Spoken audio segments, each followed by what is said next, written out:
Bienvenidos a Crucigrama, el podcast sobre el cristianismo práctico. ¿A qué se parece seguirle los pasos a Jesús? ¿Cómo vivir en una cultura hostil a la divinidad? Estas son preguntas que exploramos al acoplar nuestra mente y corazón a Jesús. Todos los pasajes de la Biblia citados son de la Reina Valera contemporánea. Puedes seguirme en Twitter, @kingdom_saint. Camina con el Señor y serás una bendición.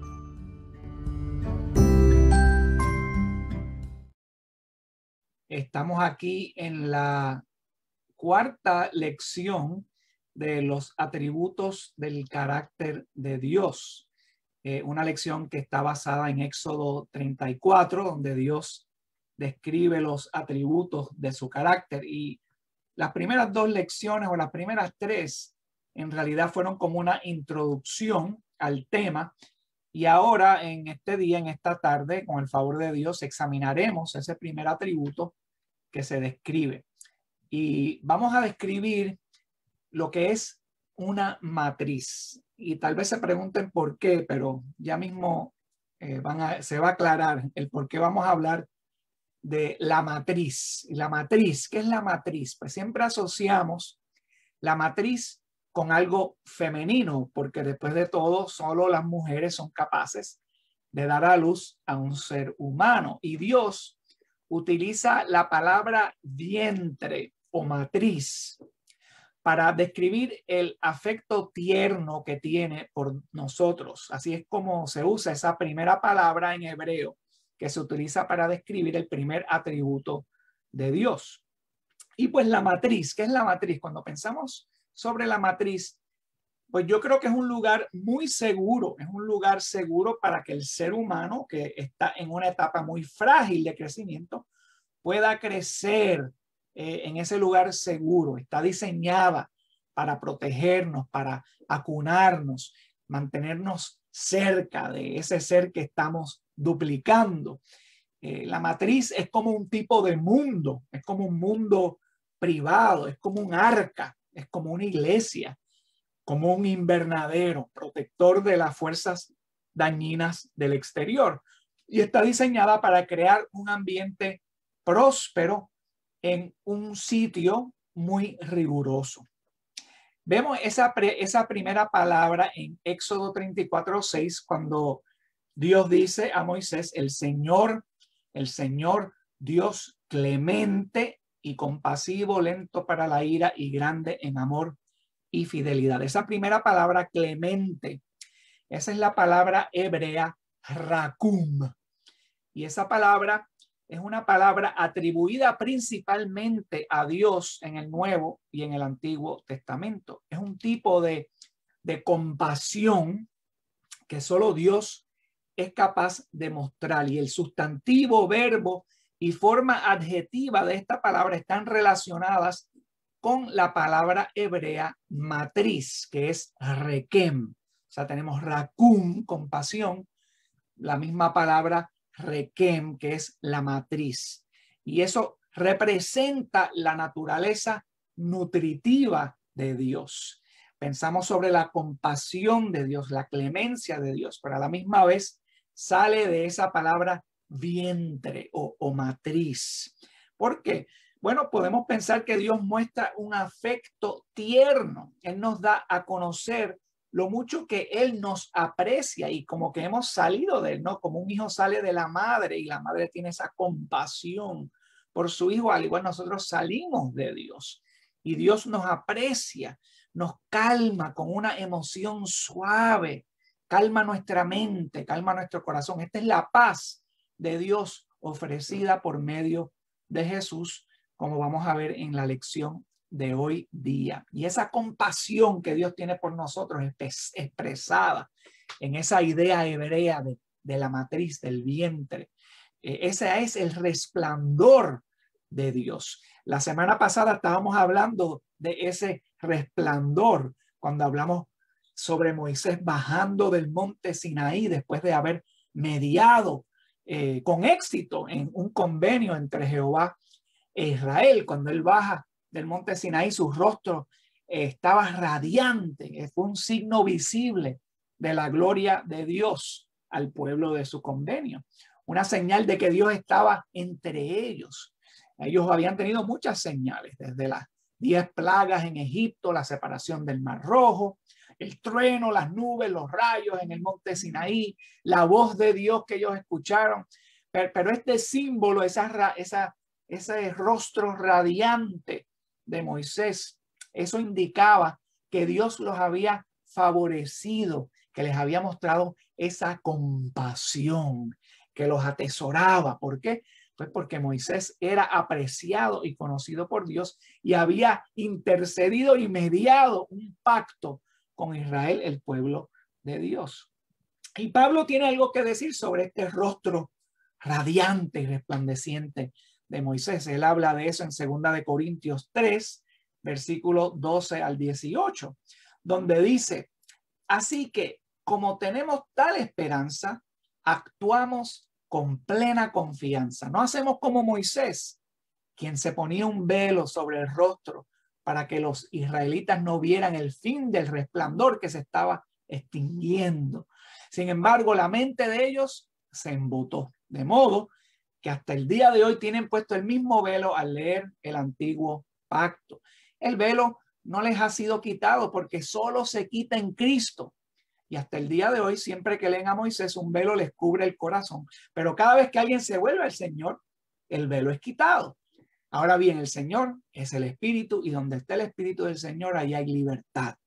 Así que todos nosotros, que con el rostro descubierto reflejamos como un espejo la gloria del Señor, somos transformados a su semejanza más y más por la acción del Señor, que es el Espíritu. Aquí Pablo habla que las cosas que fallecen no son eternas. Esos signos visibles que Dios les había dado a ellos eran temporales, fueron dados para confirmar a un Dios invisible, Jehová, que es eterno. Y la gloria de Moisés, la gloria del Antiguo Testamento, estaba disminuyendo poco a poco, reemplazada por algo más eterno, más sustantivo, que solo en Cristo podemos ver esa realidad, la realidad de la verdadera libertad espiritual traída por el Señor. Nuestros rostros no necesitan ser velados porque no pasa nada sobre el resplandor de la gloria de Dios que nos transforma en su imagen con gloria cada vez más mayor. Estamos avanzando, mejorando cada vez más a medida que se acerca el cumplimiento de la realidad traída por Cristo. Y esa transformación es la muestra del Espíritu en nosotros. Esa es la compasión de Dios. Eso es ese vientre, esa matriz que representa esa compasión, se muestra en ese rostro resplandeciente que ilumina, que es reflejo de la gloria de Dios en nosotros, la gloria de Cristo, el aroma de Cristo. Aquí en el Salmo 34, versículo del 4 al 9 dice: busqué al Señor y Él me respondió, me libró de todos mis temores. Radiantes están los que a Él acuden, jamás su rostro se cubre de venganza. Ese resplandor es el aroma de Cristo, la compasión de Cristo, que es este primer atributo que estamos examinando aquí. Vamos a hablar un poco más sobre los aspectos de esa compasión, de esa palabra rakum, que significa vientre o matriz en el hebreo. Se utilizaba en el Antiguo Testamento para expresar un sentimiento lleno de pasión y de emoción, de un calor tierno. Por ejemplo, aquí en Primera de Reyes, capítulo 3, versículo 26, cuando Salomón está ejerciendo su juicio entre dos madres que clamaban que el hijo que estaba vivo era de ellos. Una decía, no, ese es mi hijo, la otra, no, ese es mi hijo, y Salomón da su juicio.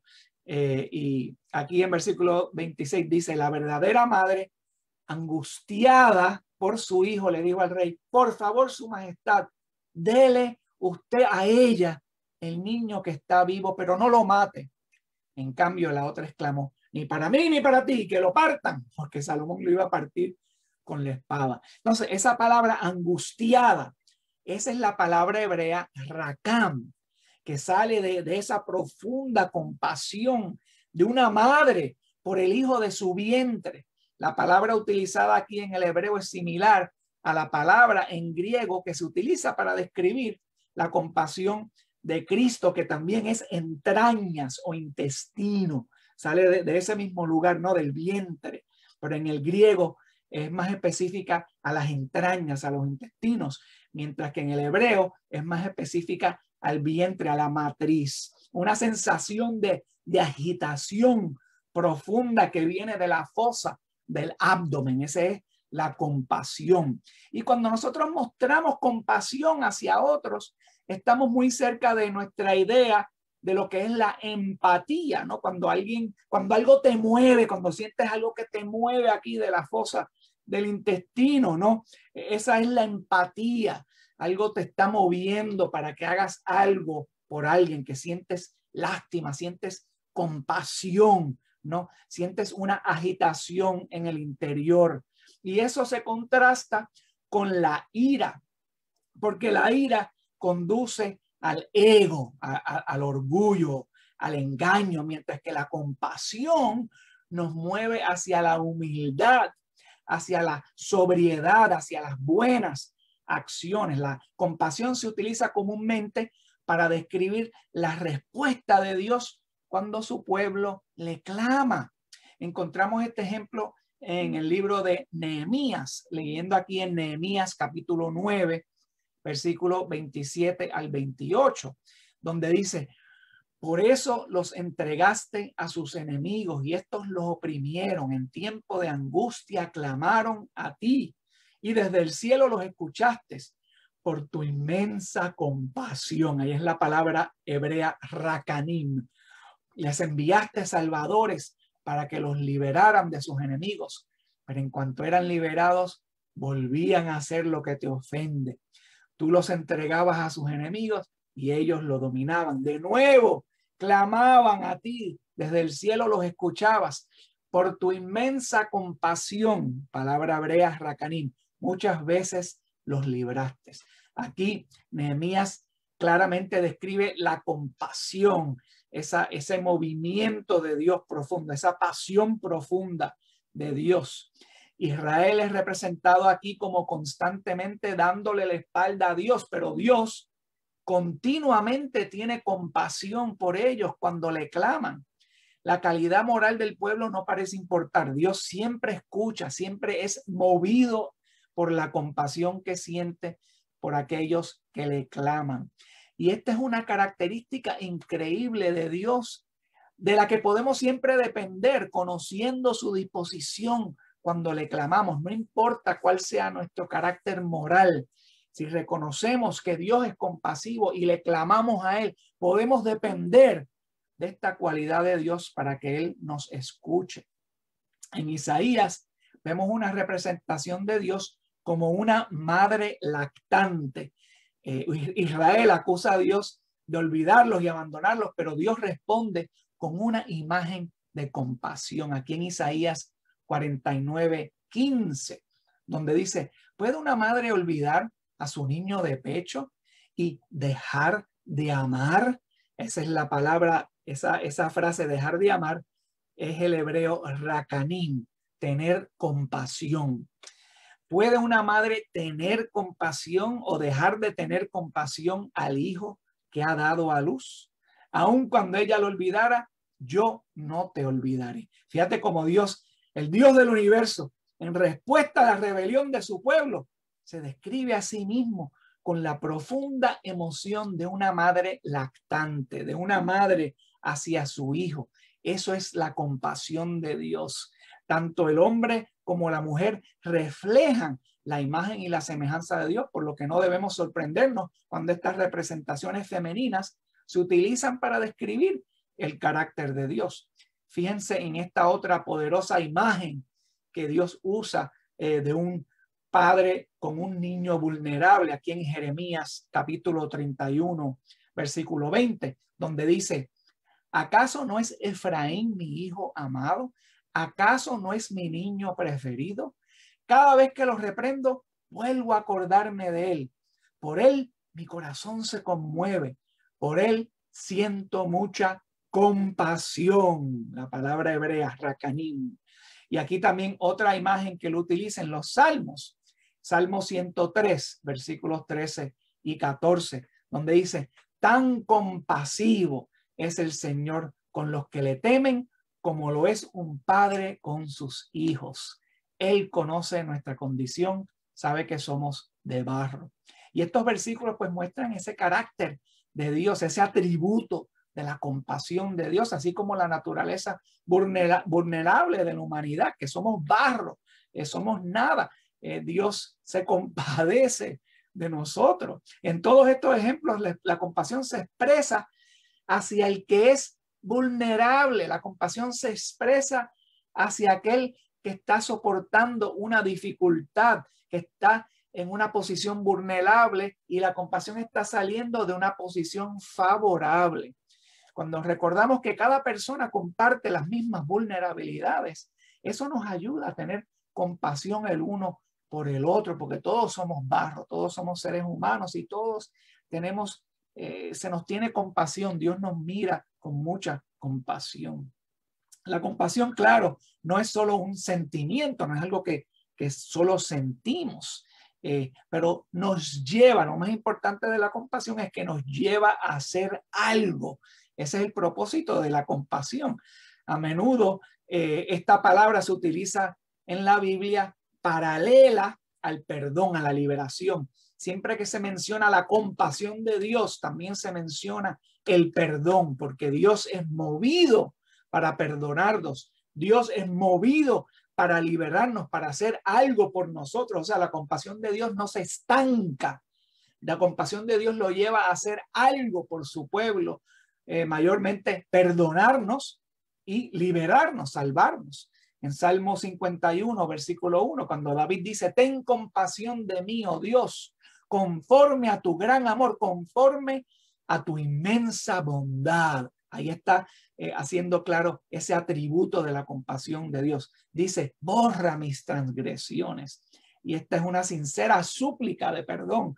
Y David utiliza 3 de los 5 atributos del carácter de Dios que vemos en Éxodo 34. En otras palabras, David ya ha aprendido a aplicar la historia del becerro de oro como expresión de su propia pecaminosidad y como expresión del carácter constante de Dios. En la mente de David, el perdón de Dios es un resultado directo de su compasión, porque David no se merece perdón, pero David sabe que Dios es movido a perdonar debido a su atributo de ser compasivo.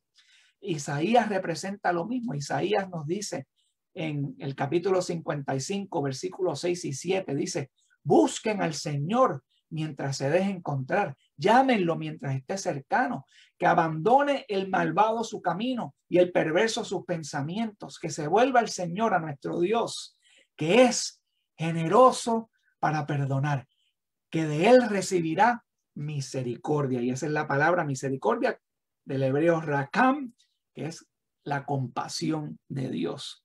Este pasaje muestra de nuevo el vínculo entre la compasión y el perdón, pero esta vez es en referencia a los inicuos. Fíjense cómo el profeta los llama al malvado, llama al perverso a arrepentirse, a volverse a Dios. La compasión de Dios no es solo para los que son moralmente rectos. Somos imperfectos, pero queremos hacer el bien. Pero para cualquiera que clame a Dios, para cualquiera que quiera recibir el perdón o el favor de Dios, Dios los llama, porque podemos depender de su compasión. A menudo nosotros no somos así, ¿verdad? Nosotros nos cuesta a veces tener compasión. Si no entendemos algo, nos cuesta mostrar compasión. Si no entendemos algo malvado que alguien ha hecho, si no nos podemos relacionar con la persona que nos está lastimando o que está lastimando a otro, se nos hace muy difícil expresar compasión. Lo que se nos quiere salir es la ira, el odio, y somos sesgados al mostrar compasión solo a aquellos con quienes nos relacionamos, con quienes entendemos. Pero Dios no es así. Según entendemos a través de todos estos versículos que hemos visto, Dios es constante en su compasión. Él quiere mostrar compasión al malvado, al inicuo, claro, después que se arrepientan, pero está ahí esa compasión listo para ser dada. Pero nosotros no somos así, por eso tenemos que aprender de Dios. Dios permite que las personas sufran consecuencias de sus acciones, pero Él siempre está inclinado a acogerlos, a perdonarlos, si ellos así lo desean, como vemos en Deuteronomio capítulo 30, versículos 2 y 3, donde dice: cuando tú y tus hijos se vuelvan al Señor tu Dios y le obedezcan de todo corazón y toda alma, tal como hoy te lo ordeno, entonces el Señor tu Dios restaurará tu buena fortuna y se compadecerá. Ahí está la compasión de Dios. Volverá a reunirte de todas las naciones por donde te haya dispersado. La compasión de Dios siempre está conectada, como había mencionado antes, con el rescate, con la salvación. Su compasión es lo que trae a su pueblo de vuelta del exilio. Dios está profundamente invertido, emocionalmente invertido en su pueblo, en el pueblo de su convenio. Y Él es receptivo a todos también, a todos los que le claman, a todos los que quieren sostenerse de Él. Es difícil para nosotros entender a Dios en términos de estas emociones profundas. Y eso es porque nosotros sabemos que estas emociones son volubles, vienen y se van, pero Dios es inmutable, Él es inmóvil, como entendemos de las Escrituras. Y estamos recibiendo una imagen de Él que está genuinamente conmovida por su profunda compasión. Es más, cuando Dios se inclina a ser compasivo, muchas veces vimos como Moisés, como Abraham, utilizaron y se resguardaron en ese atributo de Dios para perdonar a Sodoma, a Gomorra, para tratar de que Dios no los llevara al juicio, a ver si había alguien entre esa población que se podía salvar. O cuando Jehová le habla a Moisés y quiere eliminar el pueblo de Israel y recrearlo a imagen de Moisés, Moisés le dice no, no, no, y todos apelan a ese atributo de Dios, a la compasión. Y tal vez nosotros digamos, bueno, y si Dios es tan fácil así de cambiar su pensamiento, será Él como nosotros. Y no podemos entender, a veces nos cuesta entender a Dios, pero tenemos que ver que las emociones, esas emociones de Dios no son como las tenemos nosotros, sino Dios es constante en su expresión y en cómo Él quiere usar esa compasión para perdonarnos y salvarnos. Pero todo depende entre si nosotros nos volvemos hacia Él, si nos arrepentimos o si no nos arrepentimos. Esa es la prueba. En Éxodo 34, 6 y 7, donde Dios dice que es compasivo e inclinado a perdonar, también dice que no aclarará a los culpables. Y el entender la compasión de Dios nos ayuda a ver su naturaleza hacia todos los que se vuelven hacia Él. Su compasión es profundamente conmovida, pero consistente. No debemos de dudar de ella nunca. Claro, también sabemos que los malvados no pueden burlarse de Dios y tratar de negociar con Él, ya que Dios conoce nuestro corazón. Nadie puede engañar a Dios, tal y como yo tal vez te puedo engañar a ti. Ay, bendito, por favor, hazme este favor. Y tal vez trate de yo, de que surja alguna compasión de ti hacia mí, pero a Dios no lo puede engañar nadie. La compasión encarnada la vemos en Cristo Jesús. Y esta virtud de la compasión de Dios se ve en una claridad cuando Dios entra en nuestro sufrimiento en la persona de Jesús. El Nuevo Testamento utiliza dos palabras griegas para describir esta compasión y están muy relacionadas con la palabra hebrea rakum, que es la palabra que se traduce vientre o matriz. En el griego son dos palabras, oiktirmos y splanchnon, que las dos también vienen aquí de la fosa del abdomen, del vientre, ¿no? Pero en el griego se refiere más al intestino, ¿no? A los intestinos. Y las dos palabras se usan en referencia a acciones de compasión o lástima. Y las dos están muy ligadas a esa idea de matriz, como la palabra hebrea. Vemos también en Jesús muchas expresiones de profunda emoción, muchas expresiones de esa compasión de Dios, que Él es conmovido, Él se mueve, se deja mover. Por ejemplo, cuando muere Lázaro, en Juan 11. Jesús llora con los demás. Vemos algo similar en Mateo capítulo 9, cuando Jesús ve las multitudes como ovejas descarriadas, como ovejas sin pastor, en Mateo 9:36. Y él es conmovido por esa imagen. La gente es muy vulnerable, no tiene líderes. Y Jesús es Dios con nosotros, Emmanuel. Él encarna esa compasión de Dios. Y la compasión de Dios es una respuesta sincera a las necesidades de su pueblo. La compasión que podemos mostrar nosotros es una respuesta al haber experimentado la compasión de Dios por nosotros. El que no ha dependido de la compasión de Dios no puede expresar una compasión sincera hacia otro. Pablo habla de esto en Efesios 4:32, cuando él dice: sean bondadosos, sean compasivos unos con otros, perdónense mutuamente. Si yo creo que yo soy perfecto y no necesito ser perdonado, no voy a conocer en realidad los atributos de la compasión de Dios. No me voy a poder resguardar porque no conozco eso de Dios. Pero si yo soy sincero conmigo mismo y sé que soy gran pecador y sé lo mucho que Dios me ha perdonado y dependo de esa compasión de Dios, la conozco, la he experimentado, con más razón voy a poder dar esa compasión sincera a mis hermanos y a todos los demás también. Voy a ser como Cristo. Ese es el aroma de Cristo, esa compasión y esa misericordia que podemos mostrarnos los unos hacia los otros. Claro, el ejemplo más exaltado de perdón y de rescate viene a través de ese acto de compasión que Jesús hizo por nosotros en la cruz. Esperar en la compasión de Dios es confiar en su carácter consistente como alguien que responde a aquellos que recurren a él. A través de todos los salmos vemos que los salmistas siempre están acudiendo a ese amor incambiable de Dios, a ese atributo de compasión de Dios. Y todos esos salmistas que tal vez comenzaron esos salmos angustiados, llenos de depresión, cuando se acuerdan de la compasión de Dios y cuando claman a Dios en base a su compasión, siempre terminan esos salmos dándole gloria y honra a Dios, siempre terminan gozosos porque se acuerdan de que sí tienen esa compasión de Dios. De seguro, aunque no se la merezcan, de seguro la tienen porque Dios nos da esa compasión, no importa si no las merecemos o no, porque eso es el carácter de Dios. Así se define Él.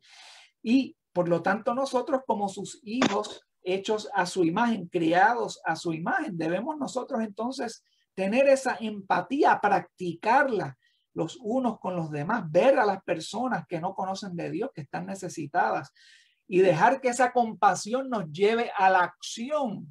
Eso es fe, eso es un paso de fe. Dejar que se cumpla, que se desarrolle esa compasión en una acción. Así es como nosotros mostramos esa compasión de Dios, ese resplandor de Dios, ese aroma de Cristo. Bien, hermanos, ese fue el primer atributo del carácter de Dios.